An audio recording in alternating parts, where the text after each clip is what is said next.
Am pregnant and abandoned widow. Rural doctor took in a widow who prayed for miracle until... Chapter 1. The arrival. The dust kicked up by the stagecoach had barely settled when Mary Catherine stepped down onto the wooden platform of Cedar Creek Station. The Texas heat hit her like a physical blow, even in the late afternoon shadows. Her black mourning dress clung to her swollen belly, now 6 months round with child, and the weight of curious stares from the handful of townsfolk gathered around felt heavier than the carpet bag in her trembling hands. "That'll be $2 for the fare, ma'am," the gruff driver called down, his weathered face showing no sympathy for her obvious condition or the dark circles under her green eyes. Mary Catherine fumbled in her small purse, counting out the coins with shaking fingers. It left her with barely $3 to her name. She had hoped her late husband's brother would be here to meet her, as his letter had promised. But as the minutes ticked by and the other passengers dispersed, she found herself alone on the platform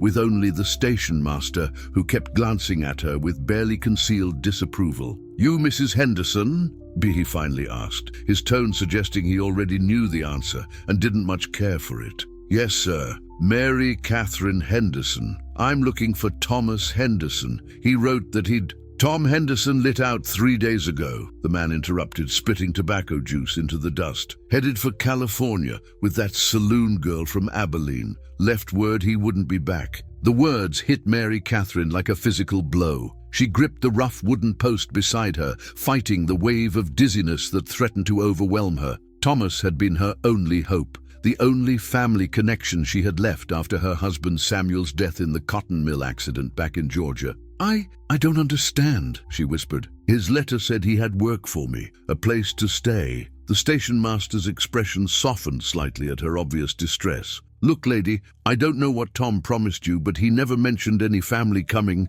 and Cedar Creek ain't exactly welcoming to..." He gestured vaguely at her condition. "Well, to single women in your situation." Mary Catherine's hand moved instinctively to her belly, protecting the child within. "I'm a widow, sir. My husband died 4 months ago." "Maybe so, but folks here don't know that. All they see is a woman alone with a baby coming, and they make their own assumption." He glanced around nervously. "You might want to catch the next stage out. There's one heading back east tomorrow morning." But Mary Catherine had no money for another fare, no place to go back to. The mill company had evicted her from the company housing after Samuel's death, and his meager savings had been consumed by funeral expenses and the journey west. She was trapped in this dusty, unwelcoming town with nowhere to turn. As if summoned by her desperation, a tall figure emerged from the gathering dusk. Dr. James Mackenzie walked with the purposeful stride of a man accustomed to being called upon in crisis. At 42,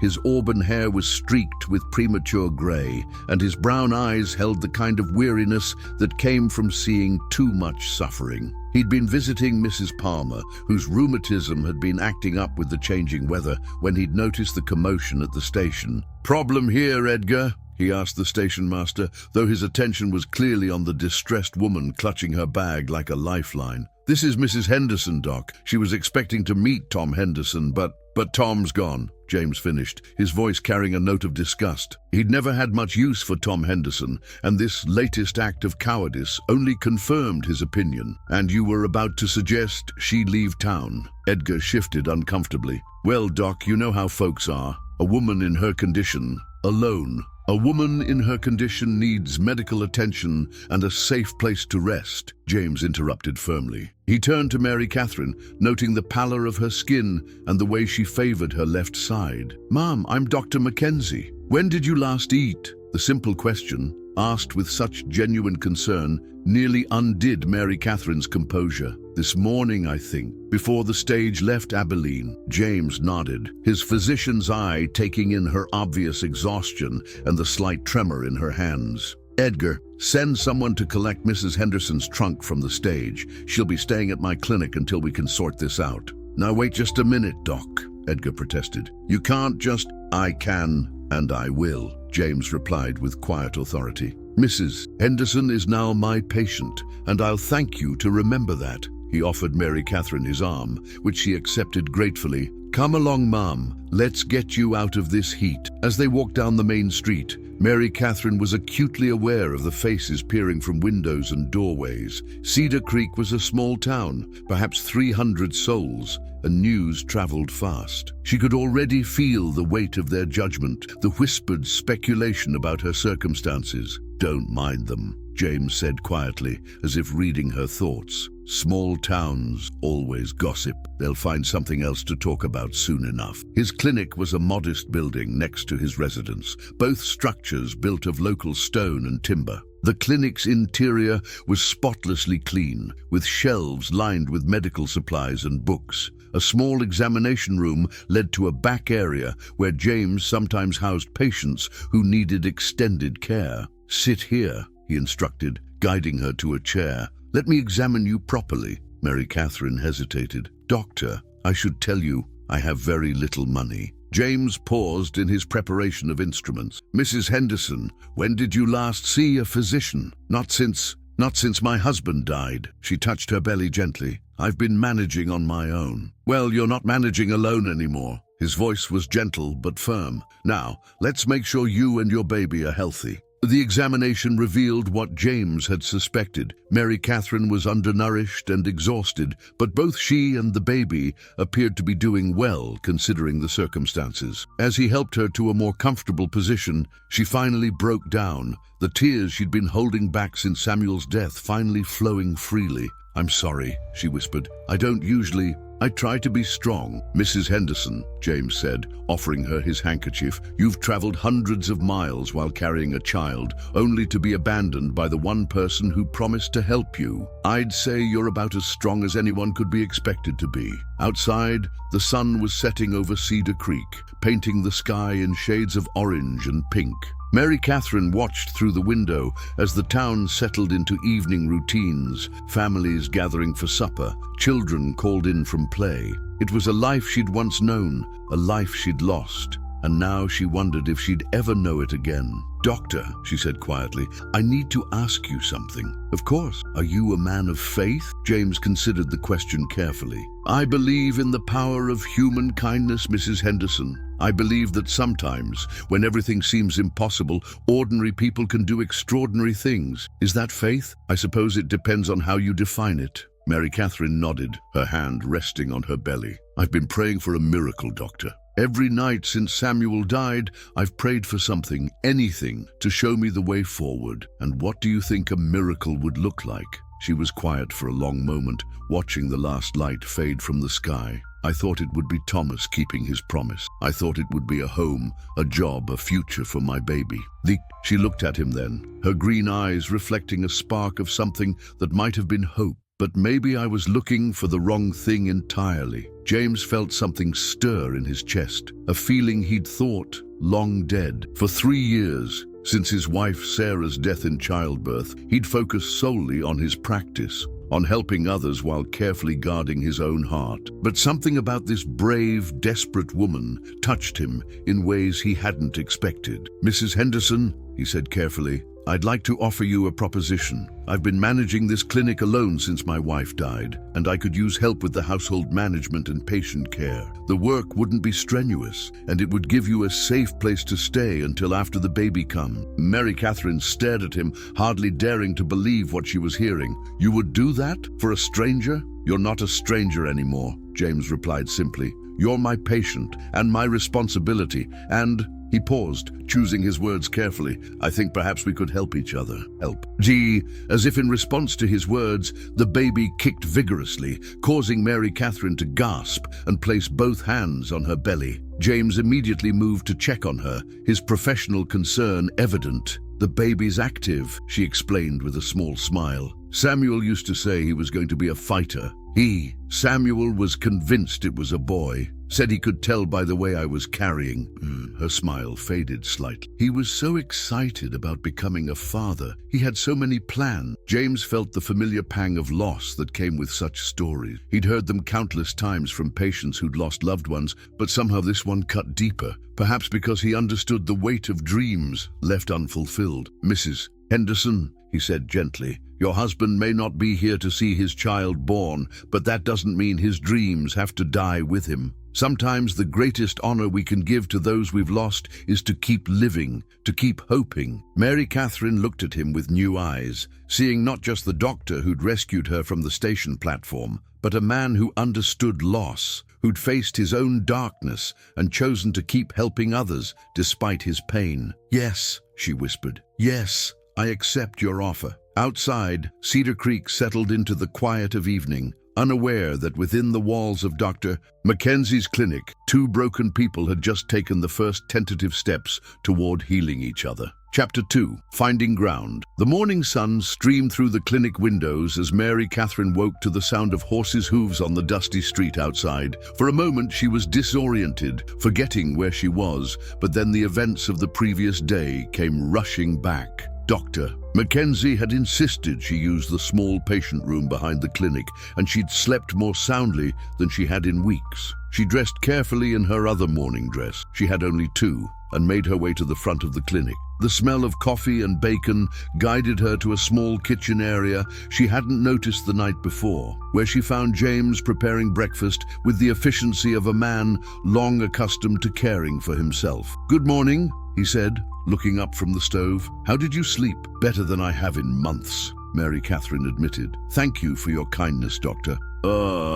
James," he corrected gently. "If we're to be working together, there's no need for such formality." He gestured to a chair at the small table. "Please, sit. You need to eat properly." As they shared the simple meal, Mary Catherine found herself studying her benefactor more carefully. In daylight, she could see the lines of fatigue around his eyes, the way his shoulders carried tension even in this quiet moment. He was a man who carried burdens, just as she did. "James," she said carefully, "may I ask about your wife?" His hand stilled on his coffee cup. "Sarah died 3 years ago. Complications in childbirth. The baby didn't survive either. I'm sorry. I shouldn't have..." "No, it's all right." He looked directly at her. "If we're to work together, to live under the same roof, honesty is important. Sarah was everything to me. When she died, I thought my life was over." Mary Catherine reached across the table and briefly touched his hand. "But you kept going. You kept helping people. Work was all I had left. It was the only thing that made sense." He paused, then added quietly,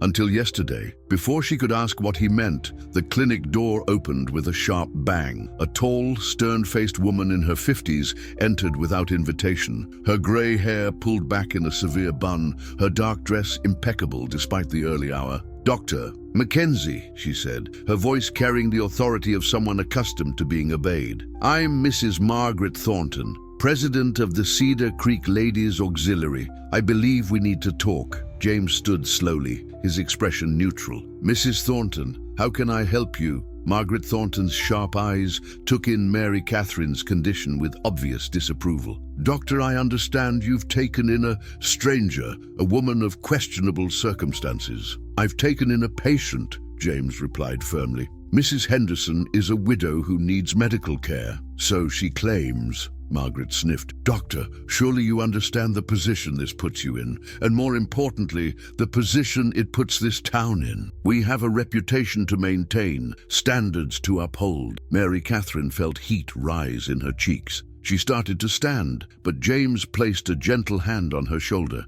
"Mrs. Thornton," he said, his voice carrying a steel edge, "Mrs. Henderson is under my care. That makes her my responsibility and my concern, not yours. Doctor, I've known you since you came to Cedar Creek 5 years ago. You're a good man, but you're not thinking clearly. This woman has imposed upon your charitable nature, but charity has its limits. What will people think? What will they say?" "I find I care very little for what people think," James replied. "I care about what's right." Margaret's face flushed red. "Doctor, I'm trying to help you see reason. The Ladies' Auxiliary has discussed this matter, and we feel it would be best if this woman moved on. We're prepared to pay for her passage to another town." "How generous," James said dryly. "But Mrs. Henderson isn't going anywhere. She's going to help me run this clinic, and she's going to have her baby here in Cedar Creek." "Then you're making a grave mistake," Margaret declared. "This town won't stand for it.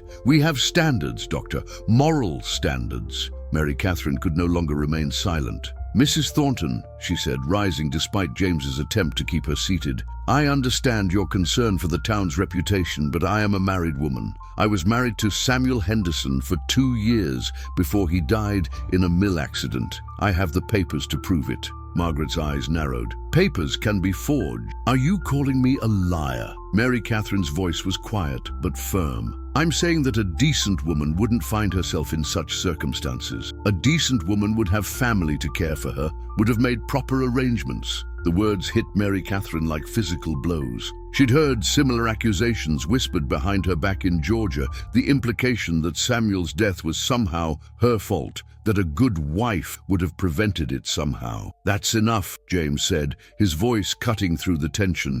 Mrs. Thornton, I'll thank you to leave my clinic immediately. Doctor, you'll regret this decision. The Ladies' Auxiliary has considerable influence in this town. We can make things very difficult for you. Then I suppose we'll all have to live with that, James replied. Good day, Mrs. Thornton. After the woman left, slamming the door behind her, Mary Catherine sank back into her chair, her hands trembling. I'm sorry, she whispered. I've brought trouble to your door. James poured her another cup of coffee, his movements deliberate and calming. Mrs. Henderson, Mary Catherine, you've done nothing wrong. Mrs. Thornton and her ladies can disapprove all they like, but they can't change what's right. But she's not wrong about one thing, Mary Catherine said miserably. My presence here will reflect poorly on you. People will talk. People always talk. The question is whether we let their talk dictate our actions. He sat back down across from her. Mary Catherine, I want you to understand something. I'm not offering you charity out of pity. I'm offering you a partnership because I believe it will benefit both of us. How could it possibly benefit you to have a pregnant widow in your home? James was quiet for a long moment, staring out the window at the morning activity on the street. When Sarah died, I thought I'd lost everything that mattered. I threw myself into my work, but it was hollow. I was going through the motions of living without actually living. He turned back to her, his brown eyes serious. Yesterday, when I saw you on that platform, alone and frightened, something in me awakened. For the first time in 3 years, I felt like I had a purpose beyond just treating illnesses and injuries. Mary Catherine studied his face, seeing the sincerity there, the quiet pain he carried. You're a good man, James Mackenzie. I'm a man who's been given a second chance, he replied. And I think perhaps you have too. Their conversation was interrupted by a knock on the door. This time, James called out permission to enter, and a young woman in her early 20s peered inside. She had blonde hair escaping from a hastily pinned bun and wore a simple blue dress that had seen better days. Dr. Mackenzie? I'm sorry to bother you, but my baby has been crying all night and I don't know what to do. James immediately shifted into his professional mode. Come in, Miss Tucker, Annie Tucker. And this is little Emma. She held up an infant who was indeed crying, her tiny face red with distress. Mary Catherine watched as James gently examined the baby, his large hands incredibly tender as he checked her ears, throat, and abdomen. She has a mild fever, he announced, probably an ear infection. Nothing serious, but uncomfortable for her. As he prepared medicine for the child, Mary Catherine noticed Annie Tucker's nervous glances in her direction. The young woman was clearly curious, but too polite to ask directly about the stranger in the doctor's clinic. Annie, James said as he handed her the medicine, I'd like you to meet Mrs. Henderson. She's going to be helping me with the clinic. Annie's eyes widened slightly, taking in Mary Catherine's condition, but instead of the disapproval they'd received from Mrs. Thornton, her expression showed only sympathy. Oh, how wonderful, she said softly. When are you expecting? In about 3 months, Mary Catherine replied, grateful for the kind tone. Emma here was born just 2 months ago, Annie said, gently bouncing the now quieter baby. Dr. Mackenzie delivered her. I don't know what I would have done without him. After Annie left with instructions for the baby's care, Mary Catherine found herself curious about the young woman's circumstances. She seemed quite young to be alone with a baby. James nodded grimly. Emma's father left town when he learned Annie was expecting. Her own family disowned her. She's been working at the general store, trying to make ends meet. How awful for her. Mary Catherine's hand moved to her own belly. At least I had Samuel's love for as long as I did. She's faced all of this alone. Yes, well, that's the reality for many women in situations like yours. And hers. James's voice carried a note of anger. Society is quick to judge and slow to help.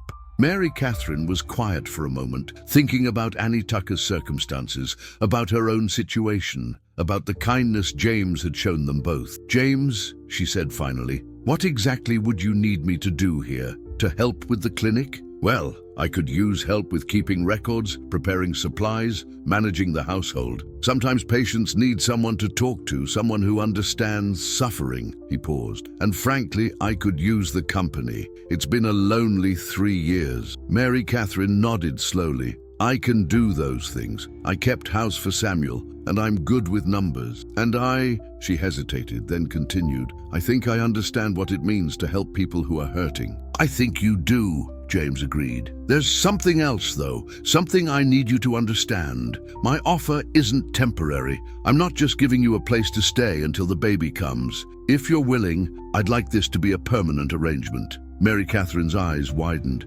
"Permanent? I mean that you'd stay on as my assistant, help raise your child here. Cedar Creek needs more people who understand kindness, who won't judge others for their circumstances." He met her gaze directly. "I think we could build something good here, Mary Catherine. Something that honors both Samuel's memory and Sarah's." For the first time since Samuel's death, Mary Catherine felt a spark of hope for the future. Not just survival, but the possibility of a life with purpose, with meaning. "Yes," she said quietly. "Yes, I'd like that very much." Outside, the morning sun climbed higher over Cedar Creek, and despite the disapproval of the ladies' auxiliary, despite the whispers and stares, two people who had lost everything began to believe that perhaps they could find something new together.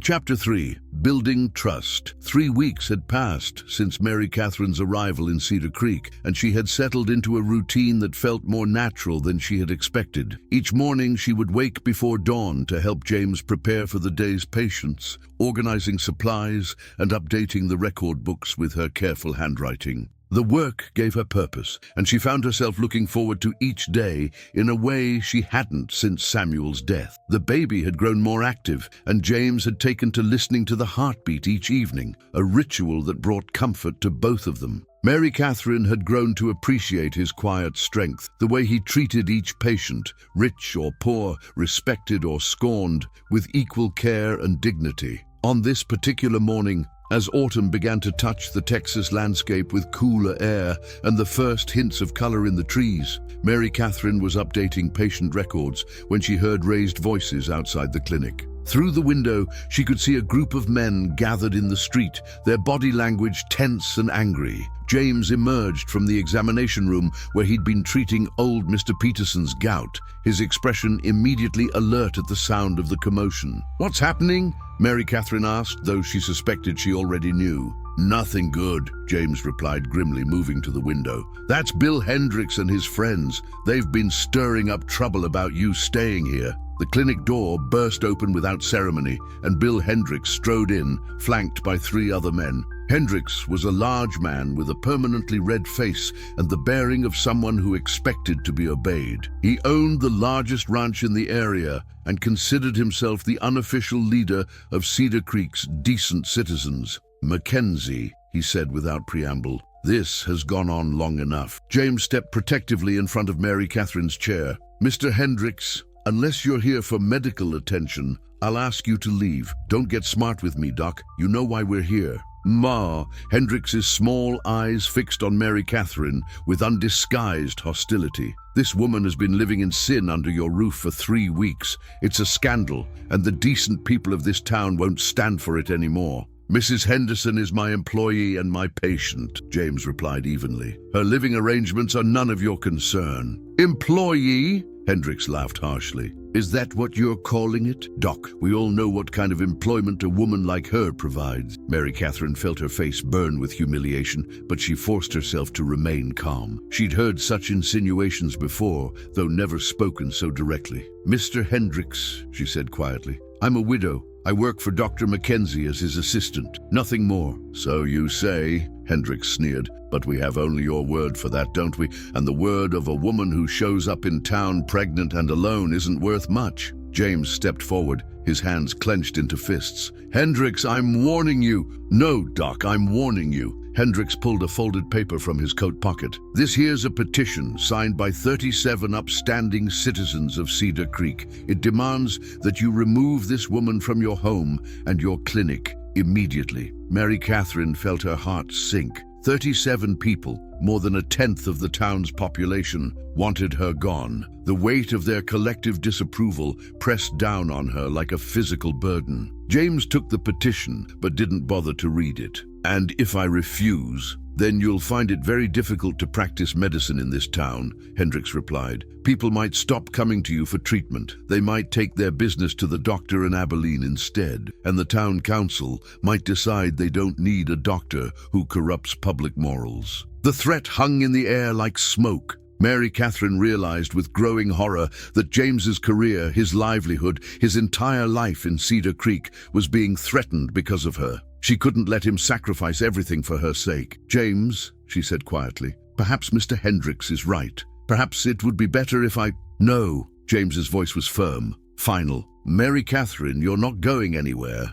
He turned back to Hendricks. Bill, I've delivered half the babies in this town, treated your own wife through pneumonia, and saved your son's life when he was thrown from his horse. Are you really going to let narrow-minded prejudice override common decency? This isn't about prejudice, Doc. It's about standards. It's about what's right. Hendricks's face was growing redder. A decent woman wouldn't be in this situation. A decent woman would have family to care for her, would have made proper arrangements. A decent woman did make proper arrangements, a new voice said from the doorway. She married the man she loved and tried to build a life with him. Everyone turned to see Annie Tucker standing in the entrance, little Emma in her arms. Behind her stood several other women, including Mrs. Patterson, the baker's wife, and Mrs. Rodriguez, who ran the small boarding house at the edge of town. Annie, Hendricks said dismissively, this doesn't concern you. Oh, but it does, Annie replied, stepping fully into the room. You see, Mrs.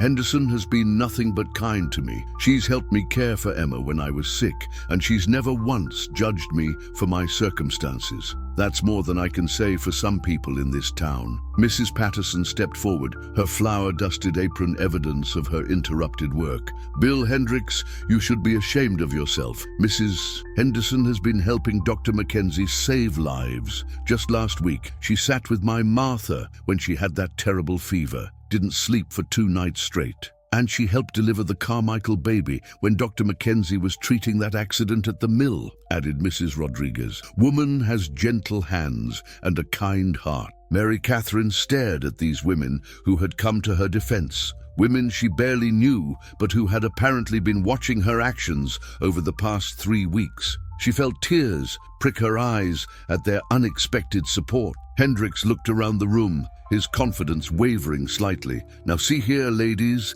this isn't a matter for you to... Isn't it? Annie interrupted. Seems to me it's exactly a matter for us to be concerned about. We're the ones who need Dr. Mackenzie's help when our children are sick, when we're having difficult births, when our husbands are injured. And Mrs. Henderson has been making sure he can help more people, not fewer. That's right, Mrs. Patterson agreed. My Martha told me Mrs. Henderson sat with her all night, reading to her, keeping her spirits up, said it was the first time in weeks she didn't feel afraid. James looked around the room, clearly moved by the support from these women. You see, Hendricks, the people who actually know Mary Catherine understand her character. It's only those who judge from a distance who see evil where none exists. Hendricks's face was now purple with rage. This isn't over, Mackenzie. You think these women speak for the whole town? You're wrong. The men who matter, the men who make decisions, they're not going to stand for this. Then perhaps it's time for new men to start making decisions, James replied calmly. After Hendricks and his men left, muttering threats and promises of retribution, Mary Catherine found herself surrounded by the women who had defended her. She was overwhelmed by their kindness, their willingness to stand up for her against the powerful men of the town. Why? She asked Annie. Why did you do this? Annie shifted Emma to her other arm, her young face serious. Because I know what it's like to be judged for circumstances beyond your control. I know what it's like to be afraid and alone. And I know what it's like to have someone show you kindness when the world has turned its back on you. We all do, Mrs. Patterson added. Every woman in this room has faced judgment at some point. Maybe not for the same reasons, but we've all been there. Mrs. Rodriguez nodded. Besides, Mija, you've earned our respect. We've watched you work, seen how you treat people. That matters more than gossip and prejudice. After the women had gone, Mary Catherine sat quietly in the clinic, her hands resting on her belly. The baby was moving more frequently now, as if responding to the stress of the day's events. James sat beside her, equally quiet, both of them processing what had just happened. I've brought you nothing but trouble, Mary Catherine said finally. You've brought me more than trouble, James replied. You've brought me purpose. You've brought me hope. And apparently you've brought me allies I didn't know I had. Mary Catherine looked at him, seeing the determination in his eyes, the quiet strength that had drawn her to trust him from the beginning. What happens now? Hendricks won't give up easily. No, he won't. But he's not the only one with influence in this town. Those women today, they represent families, households, the people who actually matter in the day-to-day life of Cedar Creek.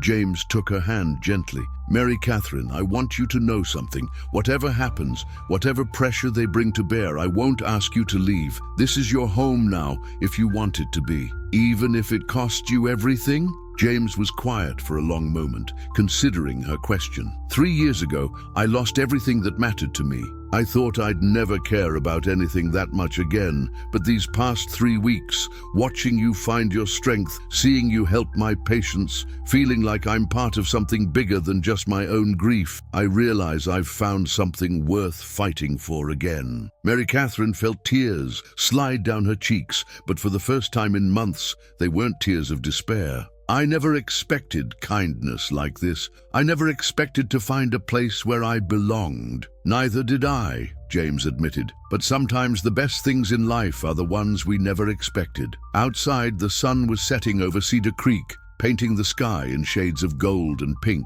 In the distance, Mary Catherine could see families gathered on porches, children playing in the dusty streets, the normal rhythms of a small town carrying on despite the day's drama. She thought about the women who had defended her, about James's unwavering support, about the baby growing inside her who would soon be part of this community. For the first time since Samuel's death, she began to believe that perhaps her prayers for a miracle had been answered. Not in the way she'd expected, but in a way that was somehow better. James, she said softly, I think I'm ready to stop running from my future and start building it instead. Then let's build it together, he replied. And Mary Catherine knew that whatever challenges lay ahead, she would face them not as a desperate widow alone in the world, but as a woman who had found her place and her purpose in the most unexpected of circumstances. Chapter 4. The storm. October had settled over Cedar Creek with crisp mornings and the golden light of autumn, but the season's beauty couldn't mask the growing tension in the town. It had been 2 weeks since Bill Hendricks's confrontation at the clinic, and his promised retribution had taken the form of a quiet but persistent campaign to undermine James's practice. Mary Catherine had noticed the changes first. Longtime patients who suddenly cancelled appointments, families who crossed the street to avoid meeting her eyes, the way conversations stopped when she entered the general store. The division in the town was becoming more pronounced, with the women who had supported her forming one camp and the men who followed Hendricks forming another. On this particular morning, as Mary Catherine organized supplies in the clinic, she felt a sharp pain in her back that made her gasp and grip the edge of the examination table. At 8 months pregnant, she had grown accustomed to various discomforts, but this was different, more intense, more urgent. James, she called, trying to keep the worry from her voice. He appeared immediately from his office, his physician's instincts alert to the tone of her voice. What is it? I'm not sure. A pain in my back, but it felt